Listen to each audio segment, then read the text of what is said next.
do a Powerbomb issue number 1 from Image Comics. So this is a brand new series, and I had to check it out. One, because the artwork looked really interesting. It gave me a lot of Ultra Mega vibes. And then also just the fact that, I mean, it's about wrestling, and I'm a big wrestling fan. By wrestling fan, I don't mean WWE. I watch AEW, Stardom, TJPW, New Japan. So we start off mostly in the past. So we have our character, Lona Steelrose, and she is the Tokyo Grand World Heavyweight Champion.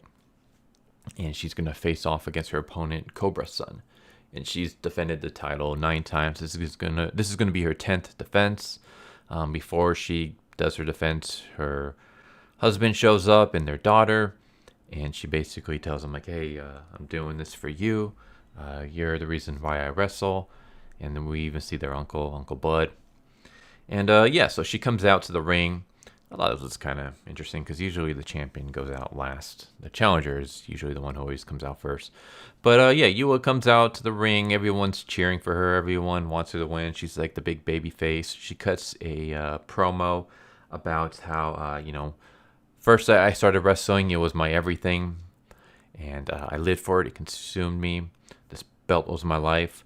Then I became a mother. And now I no longer fight for my belt. I fight for my family. I fight for my daughter, for my lover. But I fight for all of you guys. And everyone cheers. Basically, basic babyface promo. Then Cobra's son comes out and he cuts his heel promo. And we have a fight. And the fight is super one-sided. And I was like, man, for like a champion, she doesn't really put up much of a struggle. She gets punched in the gut. She gets reverse power bomb toss. What's the name of the move? Where basically it's like the power bomb into the face buster. So yeah, the move is the alley-oop. I had to look it up myself. Jeff Hardy did it. Bianca Belair, I guess, currently does it. And in the wrestling video games, the SmackDown games, I think Kane, they gave the diving power bomb. They gave it to Tori. I believe that was her name, right? The ex-girlfriend of Kane who cheated on him with X-Pac in one of the Attitude storylines. But yeah, it's the alley-oop. Only he does this. He's like so strong that he throws her over the ropes and into the crowd. It's like, damn, that dude has a lot of strength. Then he does a moonsault, springboard moonsault. I guess it's the Asaya moonsault since it's technically springboard to the outside. Crashes into her, throws her into the ring. He's going to do the awesome bomb, the top rope power bomb, but his foot slips and he drops her and she lands on her neck. Goes into, she passes out. They take her to the hospital, and she dies at the hospital. So I wonder if what happened to her is the same thing that happened to Misawa. Misawa took a back suplex, though. He did a back suplex, and I think he broke his neck, and it caused him to have a heart attack. So yeah, she broke her neck, and she ends up dying in the hospital. And then her daughter, Lona, grows up, and she decides to be a wrestler. But she's terrible at it because no one wants to train her. We see her getting beat up by her current opponent who hits her with the Falcon Arrow. But the thing is that the opponent hits the deal. No one's supposed to kick out of it. But Luna does. She kicks out of the deal. She kicks out of the Falcon Arrow. Tries for a triangle choke. Basically gets crucifixed onto the ground, pinned. And that's when Uncle Bud says that that's it. He's not bringing her back anymore. She's not improving. And she's like, well, yeah, that's because I can't find a trainer. And he says something that's kind of weird. He says, of course you're not going to find a trainer. You're Lona Steelrose's daughter. Nobody wants to touch you. And I'm like, why? Why would no one want to touch her? I mean, if she's Lona Steelrose's daughter, and Lona Steelrose was like the great big champion, like everyone loved her, you would think everyone would be gobbling to pick up this girl, to pick up her daughter and train her and make her the next big star. You think there would be some kind of promoter or manager or agent out there that's like, man, just think of the money I can make. I mean, you have Chris Benoit. Chris Benoit murdered his son Daniel, murdered his wife, then committed suicide, and yet people still want to hire his other son, David.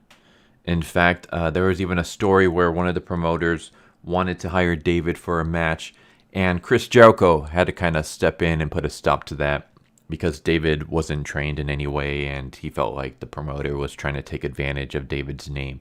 So, yeah, if someone is willing to hire the son of a murderer, I'm pretty sure that people would be just trying their hardest to hire the daughter of the greatest champion babyface ever who died in the ring due to an accident of no fault of her own. So yeah, this whole part didn't make any sense to me. It would have been a lot better if they kind of explained to me why no one would want to touch her. But yeah, it's like everyone would be coming out the woodwork to pick up Luna and train her and make her the next big star, because they would be able to make a lot of money just off her name alone. But yeah, no one wants to train her. Uncle Bud doesn't want to bring her back anymore because he made a promise to the dad, because the dad's constantly trying to convince her to give up wrestling. And so, yeah, her and her dad are like on the outs because she wants to continue in her mom's footsteps, and the dad obviously doesn't want to. So I thought, you know where this could go? What if Cobra's son ends up becoming the trainer? And then you can have this whole dynamic where you have Luna being trained by the man who accidentally killed her mom. And you can have Cobra's son, like maybe after the accidental death, he gave up wrestling, like it kind of destroyed his life. No one wanted to promote him anymore. And not only that, but like he didn't want to wrestle anymore either because he just felt so guilty that he killed someone. He killed a mother in front of her child. Maybe he takes to drinking and drugs or whatever, just something to numb the pain. And now all of a sudden, the daughter of the woman he accidentally killed shows up at his door and asks him like, no one wants to train me because of who my mom is. What about if you train me? And then you can have this whole dynamic where, or maybe she doesn't go up to him. Maybe he goes up to her, or just something happens. Maybe he sees that she wants to follow in her mom's footsteps and no one wants to give her a chance. No one wants to go anywhere near her. And he feels guilty. He's like, she wants to follow in her mom's footsteps. The only reason she's doing this is because of what I did to her mom in the ring. Maybe I should take this up. And then now you have this whole dynamic where it's like he's trying to get back into wrestling shape so he can train her. He's trying to battle his demons and guilt. And meanwhile, the daughter has to deal with being trained by the man who, even though it was an accident, he's still the man responsible for the death of his mother. And so you have this whole dynamic. I thought that's like where it could go. And it can still go in that direction. But instead, I guess it's not really a spoiler because it's right in the summary of the first issue. Instead, this weird dude shows up and he's a necromancer, and he says that he's a promoter for this underground tournament, and heavy emphasis on the underground because I think he teleports her to like hell or some kind of underworld, where basically you have to fight a bunch of other opponents to become the champion. And since he's a necromancer, he can bring back Lona's dead mom if she wins and becomes a champion. So now I think it's going to be this whole thing where she's like, you know, she sucks, but she's trying to train and win and get better so that she can win the title and, you know, get her mom back. Maybe this is how another way you can introduce Cobra's son. Maybe to prepare for this tournament, she tries to get Cobra's son to train her or something. I think that would be really interesting. Judging by like the covers for this issue and the next two issues, I see Cobra's son on the cover. And the second one shows Lona and him fighting. And then in the third one, it shows her and Cobra's son tag teaming against what looks like two giant gorillas. So I'm assuming, obviously, Cobra's son's going to play a big part. So maybe I'm correct in this. Maybe he's going to end up training her. Like I said, I think that would be a really interesting dynamic. Being trained by the man who accidentally killed your mom. And then we can have this whole thing where he's like, this is like a way for him to like relieve some of the guilt that he had. Is to like, you know, a way for him to redeem himself is to train the daughter of the mom he killed. But yeah, I will say the art's interesting. It's very stylistic. Not as great as Ultra Mega. I mean, I really love the Ultra Mega work, but it reminds me very much of that. I will say it's very, very like energetic and stuff, and I love that. So yeah, I will say I'm actually a fan of this artwork. I do enjoy it. there are some moments where it's just kind of like, I think this could probably be drawn a little bit better and stuff. This book's a little bit tumberly. But overall, like I think the coloring is really good. Like I said, it's like this the dynamic, like all the action scenes. And by action, I mean all the wrestling scenes. They look very expressive and energetic, and that's what I loved about Ultra Mega. Is that like punches actually feel like punches. It feels like there's weight behind them, and it's not like just two static cutouts of that I see in other comics. Everything is very expressive. So yeah, I could really enjoy the artwork for this. It's a style, but it's a style that works for me. But yeah, I think it's an interesting start. According to like the little previews, it's being promoted as The Wrestler meets Dragon Ball Z. I don't know. I haven't seen the movie The Wrestler, so I don't know about that. I can see it possibly if Cobra's son becomes a big part, because I can get the whole drama and stuff from him. And someone who kind of got away from wrestling, or wrestling kind of got away from him, and now he's trying to get back into it. Hell, maybe he teams up with Lona so that he can help her bring back the mom.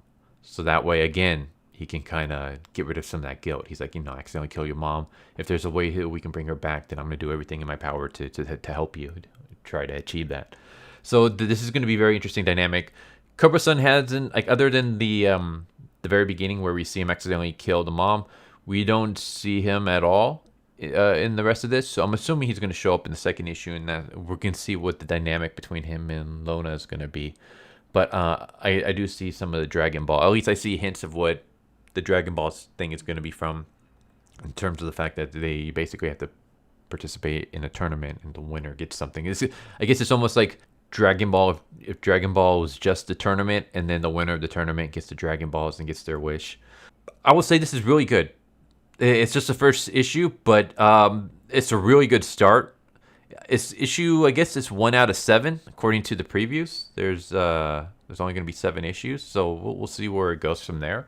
I guess that makes kind of sense. I don't know how long you can keep a tournament going. I mean, I guess in Dragon Ball's case, you can do it for hundreds of chapters, but it'll get pretty boring if that was all that was going on in this comic. But I'm very interested to see where it goes. Not just in terms of like the action in the tournaments and stuff, but also to see how the dynamic between Cobra-san and Lona is going to play out. I think that can be a very, very interesting situation, like a very interesting relationship between the two of them. Teaming up or being trained by the man who accidentally killed your mom. Like, that's a really interesting dynamic that I'm kind of looking forward to see where they go with it. But yeah, do a Powerbomb. I give it a huge recommendation. Check it out. Artwork is good. Story is good. I like the characters. I like how they took something like wrestling and then they threw in like necromancy and supernatural stuff. The necromancy and supernatural stuff is just like mostly at the end of the issue, but that's going to be something that I'm assuming is going to be played a big part in the rest of the series. I think that's a really interesting take. It reminds me very much of the like the old school Mexican movies with El Santo and stuff like that, where he was like fighting horror monsters and stuff like that. So yeah, let's see where this goes. I like it. I think it's off to a really good start. But there you go. Do a Powerbomb, issue number 1 from Image Comics. Hope that you enjoyed the review. Tell me what you think. But yeah, like I said, this gets a big recommendation from me. Check it out. Anyways, I hope you enjoyed. Hope to see you next time. Take care. Later. So what'd you guys think of that video? I hope you guys enjoyed. If you guys haven't already, please subscribe. Hit that bell for a notification. Leave a like if you enjoyed the video. And if you didn't enjoy the video, thank you for watching it this far. And I hope the next video is more to your liking. Feel free to check out the playlist that you guys see. And I hope to see you guys next time. Later.